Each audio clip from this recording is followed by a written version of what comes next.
አሁን ዓለም የሚያያት ዓለም የሚወዳት ያቺ ቅድስት ቤተ ክርስቲያን ድምጿ ባህር ማዶ አይደለም። እዚህ ሀገር ውስጥ ይሰማል እንዴ? ህዝብ ይዞ የመጣ ሃይማኖት የለም። የትኛውም ሃይማኖት በተለያየ ጊዜ ወደ ሀገራችን ወደ ኢትዮጵያ መጣ።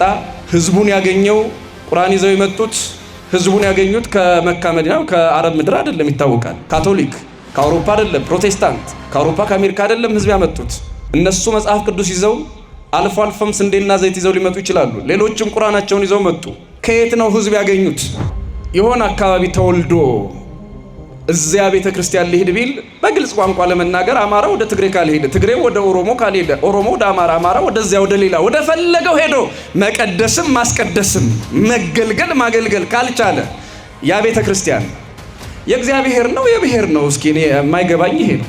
ይሄ የእኛን ድካም እንጂ የእነሱን ነገር አይደለም የሚናገረው። ደግሞ እየተናገርኩ ያለሁት የእኛን ድካም ነው። ምን ነው ችግሩስ ያላችሁ እንደሆነ አንድ ልብ ጠፍቷል።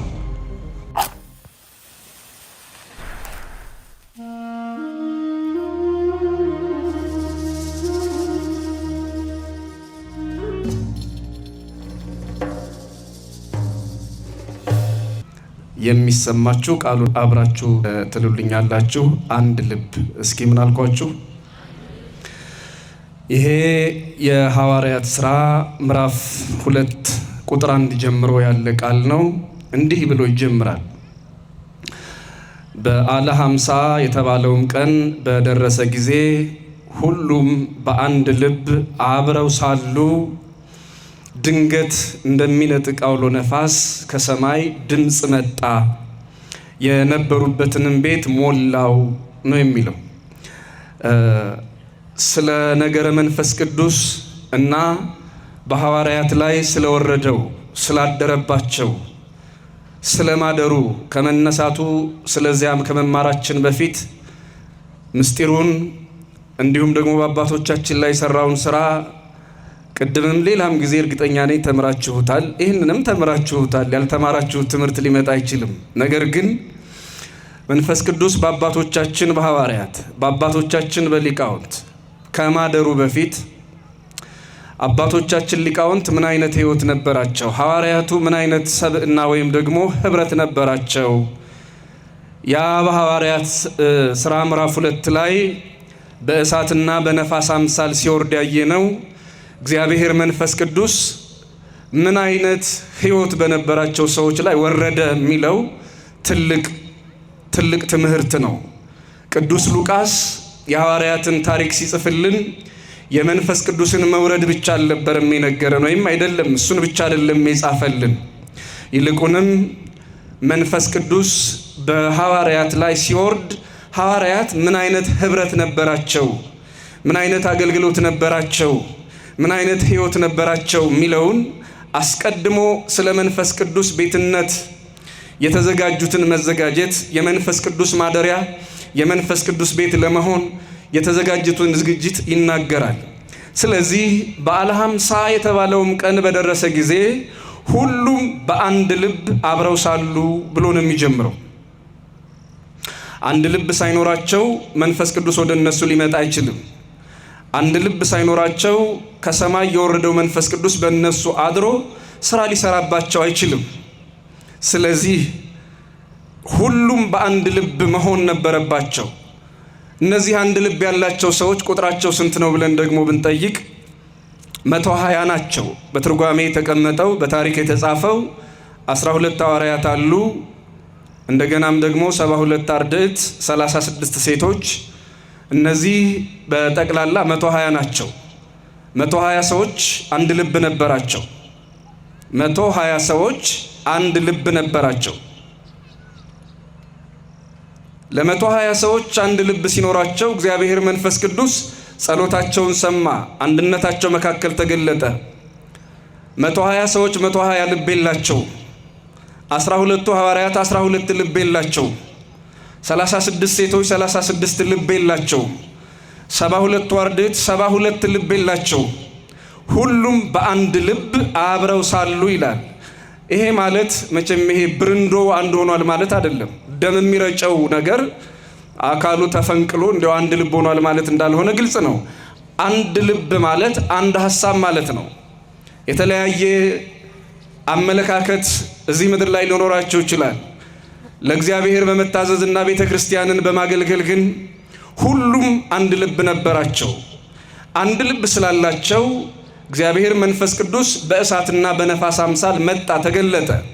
ምናልባት በፍጥነት እየተናገርኩ ወደ እሳትና ወደ ነፋስ ከገባው እንደ ሁኔታው ሊቀጥል ይችላል። ከዚያ ውጭ ግን እግዚአብሔር መንፈስ ቅዱስ በእሳትና በነፋስ አምሳል ለሐዋርያት የወረደበትን ታሪክ ከማየታችን በፊት እግዚአብሔር መንፈስ ቅዱስ ለሐዋርያት የወረደው አንድ ልብ ስላላቸው ነው። አንድ ልብ። ቅዱስ ሉቃስ ያለ ምክንያት አይደለም ይሄንን የጻፈው። ሁሉም በአንድ ልብ አብረው ሳሉ ብሎ የነገረን ያለ ምክንያት አይደለም። የዛሬዋ ቤተ ክርስቲያንም መንፈስ ቅዱስ እንዲመራት፣ የዛሬው ሕይወታችንም በመንፈስ ቅዱስ እንዲመራ የግድ አንድ ልብ ያስፈልገዋል። አንድ ልብ ሳይኖራት ቤተ ክርስቲያን አንዱ እግዚአብሔር መንፈስ ቅዱስ ሊመራት አይችልም። ቤተ ክርስቲያን የምላችሁ ሕንፃውን አስተዳደሩን ብቻ እንዳይመስላችሁ። በክርስቶስ ክርስቲያን የሆኑ ሰዎች በሙሉ በ40 ቀን በ80 ቀን ተጠምቀው ማተብ ያሰሩ በክርስቶስ ሥጋና ደም የከበሩ ክርስቲያኖች እነሱ ሁሉ ቤተ ክርስቲያን ይባላሉ። ቤተ ክርስቲያን የምንለው እሱን ሁሉ ነው። ሕንፃውን ብቻ አይደለም ቤተ ክርስቲያን የምንለው ማለቴ ነው። ያ ከሕንፃው ባሻገር ያለው የኛ ቤተ ክርስቲያንነት የመንፈስ ቅዱስ ማደሪያ መሆን የሚችለው አንድ ልብ ሲኖረን ነው። ቅዱስ ሉቃስ ሊነግረን የፈለገውም ይህንኑ ነጥብ ነው። የመንፈስ ቅዱስን መውረድ ብቻ አይደለም የተናገረው። መንፈስ ቅዱስ በእሳትና በነፋስ አምሳል መጣ ብቻ ብሎ አልተወውም። የመንፈስ ቅዱስ መምጣት ምክንያት የሆነውን አንድ ልብ ነግሮናል። ሁሉም በአንድ ልብ አብረው ሳሉ። እስኪ እንዲያውም አብራችሁ ቃሉን በሉት። ምናልባት ከሰማችሁት ይልቅ ራሳችሁ ባንደበታችሁ ስትሉትም ቃሉ በውስጥ የመግባት እድል አለው። ሁሉም በአንድ ልብ በሉ እስኪ። አብረው ሳሉ ድንገት እንደሚነጥቅ አውሎ ነፋስ ከሰማይ ድምፅ መጣ።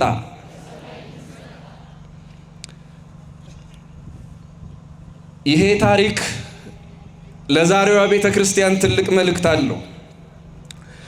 የዛሬዋ ቤተ ክርስቲያን አባቶቻችን የኒቅያ ሊቃውንትና የቁስጥንጥንያ ሊቃውንት በተለያየ ዘመን በአንድ መንፈስ ቅዱስ በተለያየ ቦታ በአንድ መንፈስ ቅዱስ ምስጢር ተገልጦላቸው ጸሎተ ሃይማኖት የሚል የሃይማኖታችን መገለጫ የሆነ ወይም መግለጫ የሆነ ጸሎት ትምህርት ጽፈውልናል። የዘወትር ጸሎት ላይ ምናልባት ስትጸልዩ ታገኙታላችሁ፣ ታውቁታላችሁ።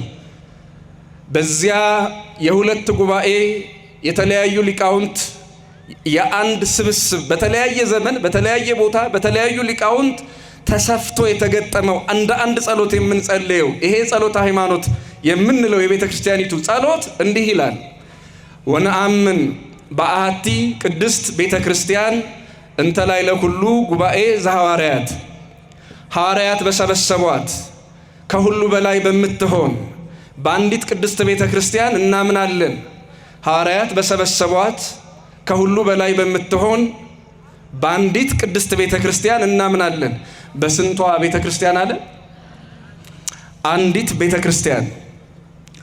አንድ ልብ ላላቸው ክርስቲያኖች አንዲት ቤተ ክርስቲያን ናት ያለችው።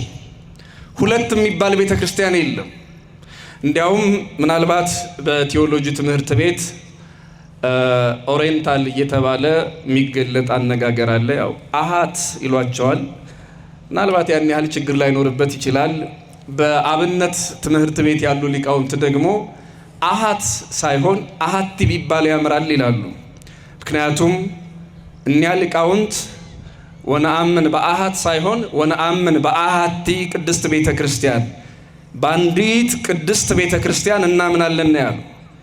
አንዲት ቅድስት ቤተ ክርስቲያን ሲባል እዚህ ኢትዮጵያ ውስጥ ያሉ ወይ ባህር ዳር ከተማ ውስጥ ባሉ ወይ አፍሪካ ውስጥ ባሉ አይደለም። እንደ ኢትዮጵያ ኦርቶዶክስ ተዋሕዶ ቤተ ክርስቲያን መሰሎቹ አሉ። ለምሳሌ እንደ ግብፅ፣ እንደ አርሜኒያ፣ እንደ ህንድ ያሉ ኤርትራን ጨምሮ 6 አሉ። እነዚህ በአንድ የጌታችን የኢየሱስ ክርስቶስ ትምህርት የሚያምኑ ናቸው። ሐዋርያትን ሊቃውንትን የተቀበሉ ናቸው። ከሐዋርያት ሰንሰለት ያልወጡ ናቸው። እነዚህ አንዲት ቅድስት ቤተ ክርስቲያን ነው የሚባሉ። ሁለት አይደሉም፣ አንድ ናቸው። ቀኖናችን ሊለያይ ይችላል፣ ስርዓታችን ሊለያይ ይችላል። ስርዓት እንደ ሀገሩ ባህል እንደ መልክዓ ምድሩ ስለሚለያይ ማለት ነው። እንደ ሰው አኗኗር ስለሚለያይ ማለት ነው። ሃይማኖት ግን መሰረታዊ የመዳን ትምህርት ግን ሁሉም ቦታ ላይ ተመሳሳይና አንድ ወጥ ነው። ስለዚህ አንዲት ቅድስት ቤተክርስቲያን ነው የሚባለው። አንድ ልብ በሌለበት ግን በአንዲት ቅድስት ቤተክርስቲያን እናምናለን ማለት ከባድ ነው። ክርስቲያኖች እግዚአብሔር መንፈስ ቅዱስ ለሐዋርያት የወረደው አንድ ልብ ስላላቸው ነው። አባቶቻችን ሊቃውንት በአንዲት ቅድስት ቤተክርስቲያን እናምናለን ያሉ አንድ ልብ ሆነው መናፍቃንንና ከሃዲያንን አውግዘው በመለየት በአንዱ የክርስቶስ ግንድነት ቅርንጫፍ ሆነው ስለበቀሉ ነው። የዛሬዋን ቤተክርስቲያን ደግሞ እንድናስብ የሚያደርገን ይሄው መልእክት ነው ቅዱስ ሉቃስ የጻፈልን። ሐዋርያት በአንድ ዝግ ቤት ውስጥ ነበሩ። 120 ናቸው። ልባቸው ግን አንድ ነበር። 120 ሰዎች አንድ ልብ አላቸው። አንድ ልብ ይዘው ሲጸልዩ፣ አንድ ልብ ይዘው እንደ ተስፋው ቃል እግዚአብሔር አምላካቸው በኢየሩሳሌም ከተማ ቆዩ ከላይ ኃይልን እስክልክላችሁ ድረስ ባለው ቃል መሰረት ደጅ ሲጸኑ አንድ ልብ ይዘው ነውና እግዚአብሔር የተናገረውን አላስቀረም። መንፈስ ቅዱስ በእነሱ ላይ በእሳትና በነፋስ አምሳል መጣ። የተሳካ የወንጌል አገልግሎት ሰሩ። ይሄ መንፈስ ቅዱስ በሐዋርያት ከማደሩ በፊት ምናልባት ትንሽ ሁለት ነገሮች ልናገር። መጀመሪያ የሉቃስ ወንጌል ምዕራፍ 10 ቁጥር 17 ላይ መንፈስ ቅዱስ ወደ ሐዋርያት ከመምጣቱ በፊት ለወንጌል አገልግሎት ልምምድ ጌታችን ኢየሱስ ክርስቶስ 70 ደቀ መዛሙርት ጠራና ሂዱ እስኪ አገልግላችሁ ተመለሱ፣ ወንጌል ሰብካችሁ ተመለሱ ብሎ ላካቸው። 70 ደቀ መዛሙርት እሺ ጌታችን ሆይ ብለው የወንጌልን ትጥቅ ታጥቀው ወንጌል ሊሰብኩ ሄዱ። ትንሽ ሰዓት ቆይተው ወደ ጌታችን ወደ ኢየሱስ ክርስቶስ ተመለሱና ጌታችን ሆይ ደስ ብሎናል፣ ደስ ይበልህ አሉት። ምክንያታቸውንም እንዲህ ሲሉ ተናገሩ። አጋንንት ገረሩ ለነ በስምከ፣ ጌታ ሆይ ደስ ያለን አጋንንት በስም ስለተገዙልን ነው። አጋንንት በስም ተገዙልን እኮ ደስ ይበልህ አሉት። ክርስቶስ አምላካችን እንኳን አብሮ ደስ አለን አላላቸው። አጋንንትን ማውጣት የጽድቅ ምልክት አይደለም። የጽድቅ ምልክት ሊሆን ይችላል፣ ግን የጽድቅ ምልክት ብቻ አይደለም። ይህንን ጎርጎርዮስ የተባለ ሊቅ ሲያብራራ ምን ይላል? እስመ ገቢረ ተአምራት ወመንክራት ይክል አድኅኖ እምኩነኔ ገሃነም። ተአምራትን ማድረግ ሙታንን እንኳን ማስነሳት ከሞት ቅጣት አያድንም። ተአምር ማለት ልክ እንደ መግቦተ እግዚአብሔር አየር በነፃ እንደሚሰጠው፣ ነፋስ በነፃ እንደሚሰጠው፣ ኦክሲጅን በነፃ እየተነፈስናል። ከሃዲ አማኝ ይላል ኦክሲጅን፣ ፀሐይ፣ ጨረቃ፣ ከዋክብት ተኝቶ መነሳት፣ ተነስቶ መተኛት፣ ላላመነ ላመነ ይላል። አንዳንድ ጊዜ ተአምራት እግዚአብሔር ለምን እንዳደረገ አናውቅም። ለሱ በማይመቹ ሰዎች እንኳን ተአምር ሊያደርግ ይችላል። እሱ ከፈለገ እሱ ማደሪያ በማያደርጋቸው አህዮች ሲናገር አይተናል። ነቢዩ በለዓም እብድ ተብሏል። በሐዋርያው በጴጥሮስ አነጋገር ነቢይን ከእብደቱ ያገደ አህያ አለ። ነቢዩ ከአህያ ያነሰበት ጊዜ ነበረ በመጽሐፍ ቅዱስ። ነቢይ ሆኖ እግዚአብሔር አክብሮት ገንዘብ በመውደዱ ምክንያት ግን ከሚጭናት ከምታገለግለው አህያ ያነሰ ነቢይ ነበር እና ነቢይን አህያ ከእብደቱ አገደ ብሎ ቅዱስ ጴጥሮስ መሰከረ። በለዓም ይባላል ይሄ ነቢይ። ለእግዚአብሔር የማይመች ሰው ነው፣ ግን የመርገም ጸጋ ነበረው። ሰውን የመራገም ማለት ነው። ትንቢት የመናገር ጸጋ ነበረው። ለእግዚአብሔር የሚመቸው ነው አይደለም። ናቡከደነጾር የሚባል ረጅም ጣዖት ያቆመ የምድራችን አደገኛ ንጉሥ ኢየሱስ ክርስቶስ ያለ ወንድ ዘር ከድንግል ማርያም እንደሚወለድ አስቀድሞ ተናግሯል። አሁን በውዳሴ ማርያም የምትጸልዩ ከሆነ ምእመናኑ ዘውእቱ እብን የማክሰኞ ውዳሴ ማርያም ላይ የሰው እጅ ሳይፈነቅለው ከረጅም ተራራ ሲወርድ ዳንኤል ያየው ድንጋይ የሚል ቃል አለ። የሰው እጅ ሳይፈነቅለው ማለት ያለ ወንድ ዘር ማለት ነው። ተራራ ድንግል ማርያም ናት። ድንጋዩ አናጺዎች የናቁት ድንጋይ የሕይወት መሰረት የሆነው ኢየሱስ ክርስቶስ ነው። ይህንን የኢየሱስ ክርስቶስን በድንግልና ተጸንሶ በድንግልና መወለድ ያየው ደግ ንጉሥ አይደለም፣ አረመኔ ንጉሥ ነው። በዓለም ላይ ረጅሙን ጣዖት ያቆመ ናቡከደነጾር የተባለ ንጉሥ እና ተአምራትን ማድረግ የሆነ ራእይ ነገር ማየት የጽድቅ ምልክት እንዳይመስላችሁ። ደጋግ ሰዎች የሚያዩታል፣ መልካም ያልሆኑ እግዚአብሔር ለምን እንደሚጠቀምባቸው እኛ ማናውቀው እሱ ባወቀ የሚገለጥላቸው ሰዎችም ይኖራሉ። እነሱን ማመን እነሱን መከተል ግን የጽድቅ ምልክት አይደለም። የእግዚአብሔር ሰዎች ሳይሆኑ እግዚአብሔር ልክ እንደ በለዓም አህያ ስራ የሚሰራባቸው ሰዎች ይኖራሉ። እንደ ቢታንያ ድንጋይ የሚጠቀምባቸው ሰዎች ይኖራሉ። ድንጋይ ሆሳዕና ባርያም ዘመረ፣ ሆሳዕና ባርያም ብሎ ስለዘመረ ድንጋዩ ጻድቅ ነው አይባልም። የበለዓም አህያ የበለዓም አይኖች ያላዩትን መልአክ ስላዩ አህያ ቅዱስ ቅዱስ አይባልም ወይም ቅድስት አትባልም። ግን ከሰው የተሻለ ያውም ከነቢይ የተሻለ እይታ ነበራት። አህያ ግን አትከበርም። እንደ አህያ የሚቆጠሩ ባለራዮች ይኖራሉ። እንደ ድንጋይ የሚቆጠሩ ባለአንደበቶች ነቢያቶች ይኖራሉ። እንደ ቢታንያ ድንጋይ ማለት ነው። ስለዚህ በሉቃስ ወንጌል ምዕራፍ 10 ላይ ያለው መንፈስ ቅዱስ ሳያድርባቸው ይሄ በእሳትና በነፋስ አምሳል የወረደው ለአገልግሎት የሚያበረታው እግዚአብሔር መንፈስ ቅዱስ በሐዋርያት ሳያድር ወደ አገልግሎት ተላኩ። አጋንንት በስምህ ስለወጡልን ጌታችን ሆይ ደስ ብሎናል፣ ደስ ይበልህ ብለው ተሰብስበው መጡ። በዚህ ደስ አይበላቸው። አጋንንትን ማውጣት የእናንተ ተልእኮ አይደለም። የእናንተ ተልእኮ ለኃጢአት ይቅርታ ወንጌልን መስበክ ነው። እናም ደግሞ ወደ ክርስትና ዓለምን ማምጣት ነው። አጋንንት ስለወጡላችሁ በዚህ ደስ አይበላችሁ አለ። እዚህ አካባቢ እንኳን ይሄ ችግር ያለ አይመስለኝም እንጂ አንዳንድ ጊዜ በተለይ በዋና ዋና ከተሞች ያው አዲስ አበባና ዙሪያው እንዲህ አይነት ችግር ያለ ይመስለኛል። ሐዋርያት ገና ጀማሪዎች ሳሉ በመንፈስ ቅዱስ ሳይሟሟቁ አጋንንት ስለወጡልን ደስ ይበላል። አንድም በክርስቶስ አሳምነው የመጡት ህዝብ የለም። አንድም ግን አንድ ህዝብ በወንጌል ሳያሳምኑ ከጣዖት አምልኮ ሳያድኑ መጡና ጋኔን ስላወጣን ደስ ይበላል። ደግሞ እዚህ ማቴዎስ 7:21 ላይ ጌታ ሆይ አጋንንት እኮ አውጥተናል በስምህ፣ ጌታ ሆይ በስምህ እኮ ትንቢት ተናግረናል፣ እኛን አታውቀንም እንደ ይሉታል። እውነት እውነት እላችኋለሁ አላውቃችሁም የሚባሉ ሰዎች አሉ። አያችሁ፣ ጥላቻ እንዳይመስላችሁ። እንደው አንዳንድ ሰዎች ከሆነ ሰው ጋር ለማገናኘት የሚመስላችሁ ሰዎች ካላችሁ እንደው እግዚአብሔር ምስክሬ ነው፣ ከማንም ጋር አይደለም። ትምህርቱን ብቻ ስሙት። አባ ገሌ መምህር ገሌ የሚባል ሰው አታስቡ። እሱ የራሳችሁ ጉዳይ ካሰባችሁ።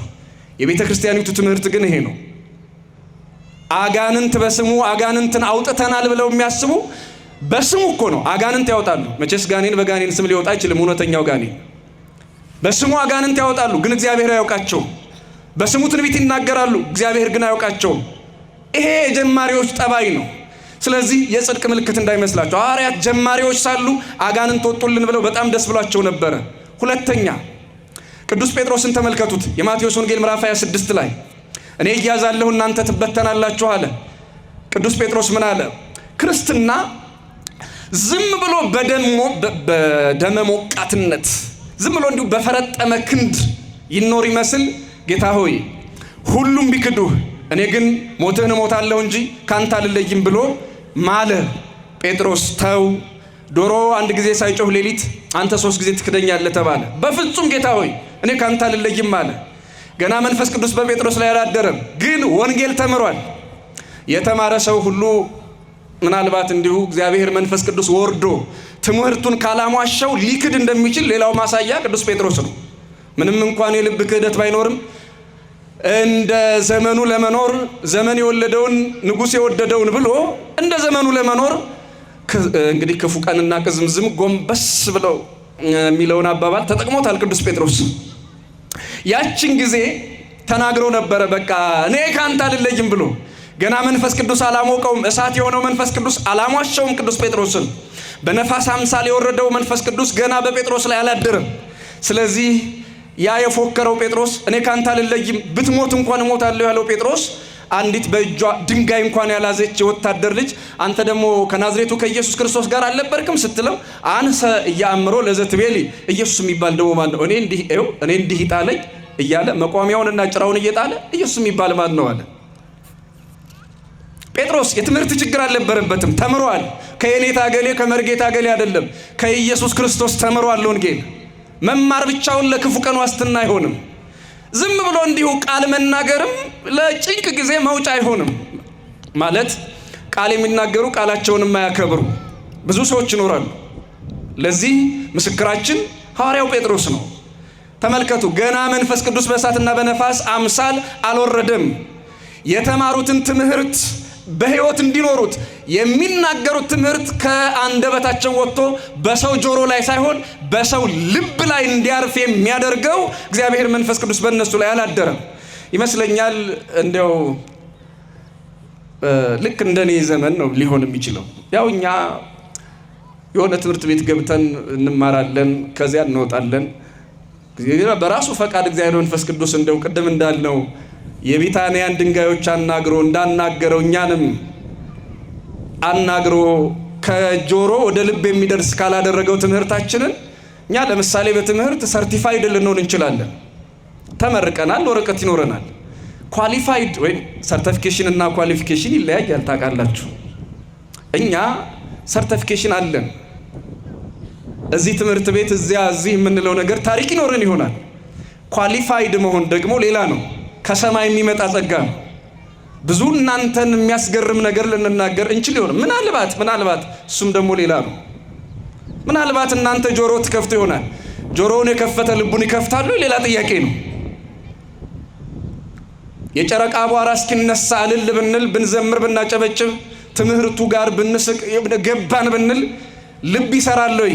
ጆሮ ጋር የደረሰው ወደ ልብ ይደርሳል ወይ የሚለው ደግሞ ሌላ ጥያቄ ነው።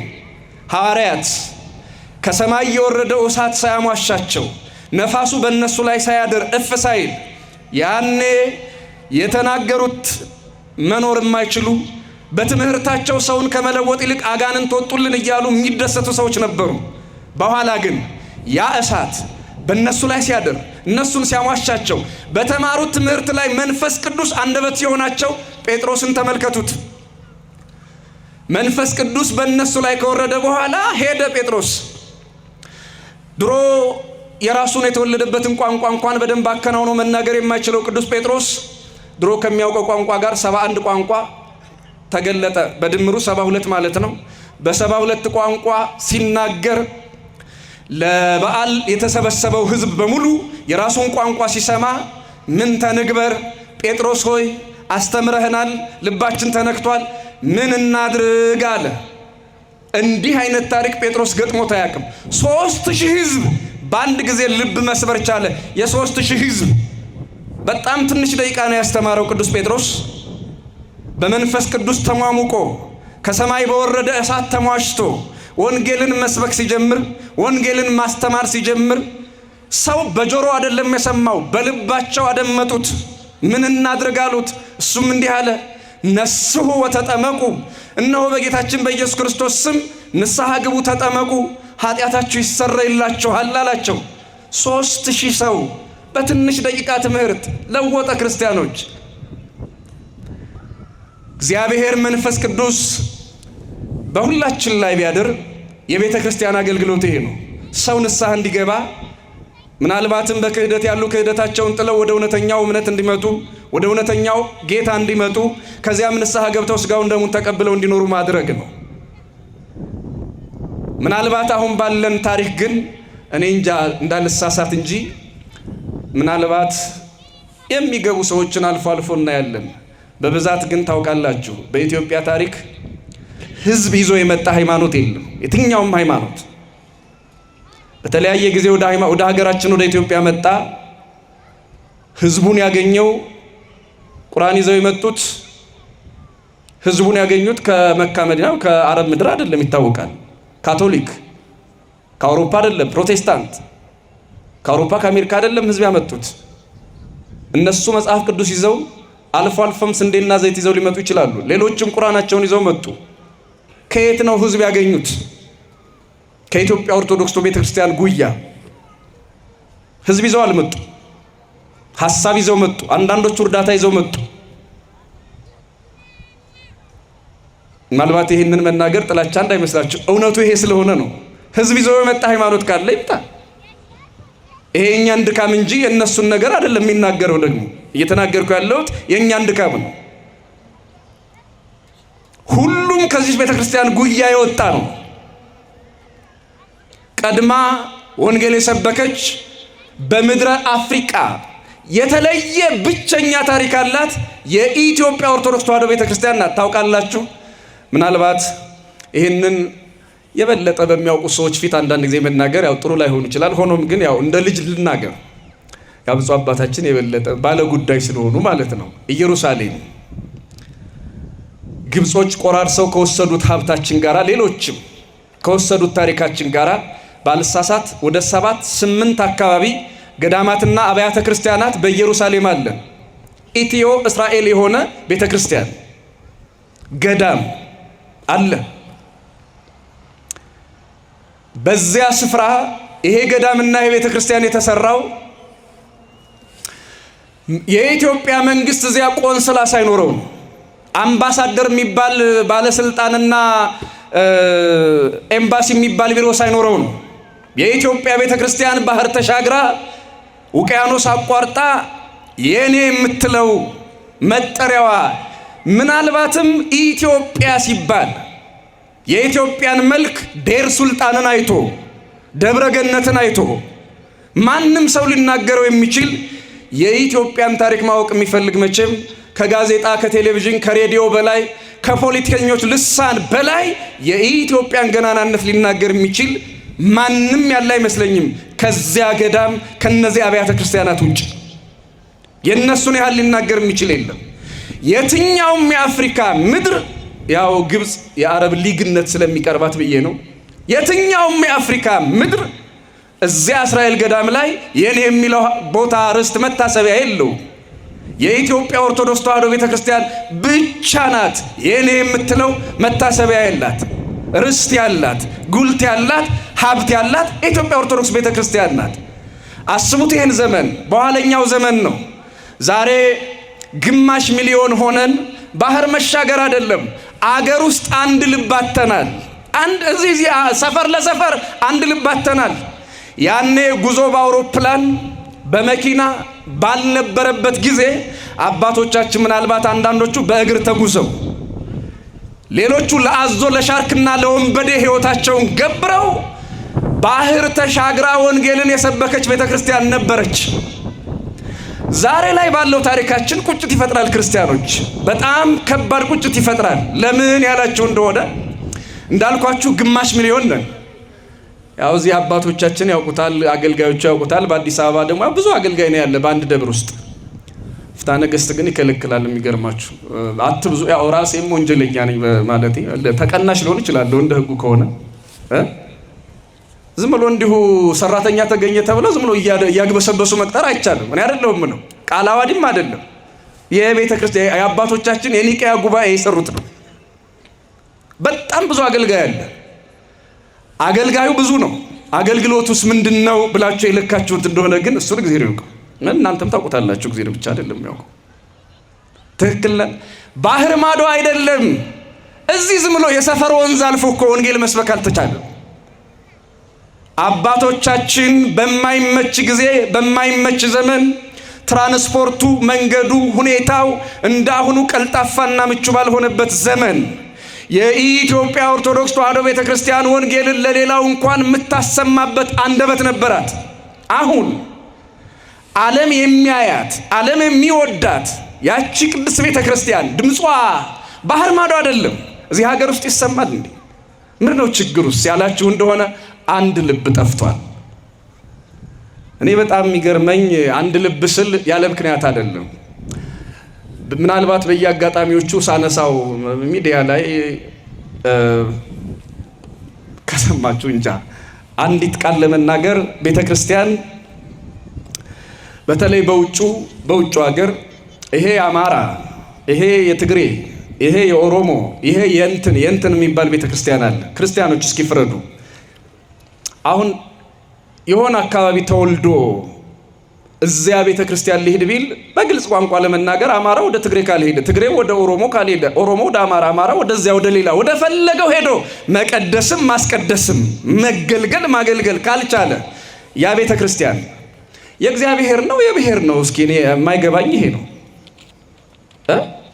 ብሔር ነው እግዚአብሔር እዛ ውስጥ ያለው። ሲቀጥል እዚህ የሆነ ችግር ነበር በሰሜኑ ጦርነት ታውቃላችሁ። ከዚያ ጋር ተያይዞ እንደው አንዳንድ ሰዎች በጣም አኩርፈዋል ታውቃላችሁ። ደግሞ ይሄ ንግግር የራሱ ሌላ መልክ እንዳይዝ እንጂ እንደው በትህትና እንደ አንድ የቤተ ክርስቲያን ልጅ ለመናገር እዚያም እዚህም ጦርነቱ ከተፈታ በኋላ አንድ እንሁን ሲባል እምቢ ማለት። እስኪ ሁለት ቃል ልንገራችሁና ትምህርቱን ልቋጭ። በጊዜ ነው ለካ የባህር ዳር ሕዝብ የሚገባው። ስለዚህ ሁለት ጥቅሶች ልናገር። አንደኛ እኛና እነሱ እየተባባሉ እውነት እግዚአብሔር አንድ ልብ ኖሮን መንፈስ ቅዱስ በቤተ ክርስቲያን ላይ እንዲሰራ ያደርጋል። ትምህርታችን ይሄ ነው። የሐዋርያት ትምህርት የሊቃውንት ሐሳብ ይሄ ነው። በአባቶቻችን በሐዋርያት በአባቶቻችን በሊቃውንት ወርዶ ስራ ያሰራው ባህር ማዶ ተሻግረው የቤተ ክርስቲያንን እውነት እንዲገልጡ ሃይማኖታቸውን እንዲመሰክሩ ያጸና እግዚአብሔር መንፈስ ቅዱስ በዛሬዋ ቤተ ክርስቲያን ስራ እንዳይሰራ እንቅፋት አይሆንም። የትኛው ያላችሁ እንደሆነ የኛና የነሱ የሚባል ቤተ ክርስቲያን፣ እኛ ከነሱ ጋር ግንኙነት የለንም በፍጹም ይላል።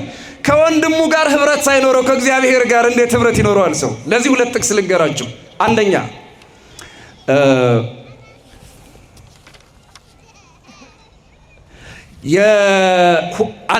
የቤተ ክርስቲያናችን ጸሎት ከሚባለው ውስጥ ሀበነ ንህበር የሚል ጸሎት አለ እና ሁልጊዜም በጸሎተ ቅዳሴ አይቀርም ይሄ ቃል። ሀበነ ንህበር በዘዚአከ መንፈስ ቅዱስ፣ በአንተ መንፈስ ቅዱስ አንድ እንሆን ዘንድ አንድነትን አንድ ልብን ስጠን። በአንተ መንፈስ ቅዱስ አንድ እንሆን ዘንድ አንድ ልብን ስጠን። ስንት ልብን? አቤት አንድ ልብን ስጠን። ሁልጊዜም በቅዳሴ አይቀርም። በአንተ መንፈስ ቅዱስ አንድ እንሆን ዘንድ እዚያ መቅደሱ ላይ ካህኑም ህዝቡም የምንቀባበለው ጸሎታችን ነው። የሁልጊዜ ጸሎታችን በአንተ መንፈስ ቅዱስ አንድ እንሆን ዘንድ አንድነትን ስጠን ብሎ ከወጣ በኋላ ካህኑም ህዝቡም እዚያ በብሔር ተቧድኖ የጥቅም ቡድን ፈጥሮ የብሔር የወንዝ ቡድን ፈጥሮ ከተለያየ በኋላ መንበሩ ውስጥ ገብቶ ቤተ ክርስቲያን ገብቶ አንድ እንሆን ዘንድ አንድነትን ስጠን ቢል በእግዚአብሔር ማሾፍ አይመስላችሁ? እና በእንዲህ አይነቱ ህብረት ነው እግዚአብሔር መንፈስ ቅዱስ ለዚች ቤተ ክርስቲያን አንድ ልብ ሰጥቶ እንደው ስራ የምንሰራው። ተውት የውጩ እዚህ ሀገር ውስጥ ተግባብተን በፍቅር ልጆች አባቶቻችንን አክብረን የተከበረችዋን ቤተ ክርስቲያን ልጆች እንደ ልጅ ኖረን አንድ የሆነችዋን ቤተ ክርስቲያን ማምጣት የምንችለው በዚህ ልብ ነው።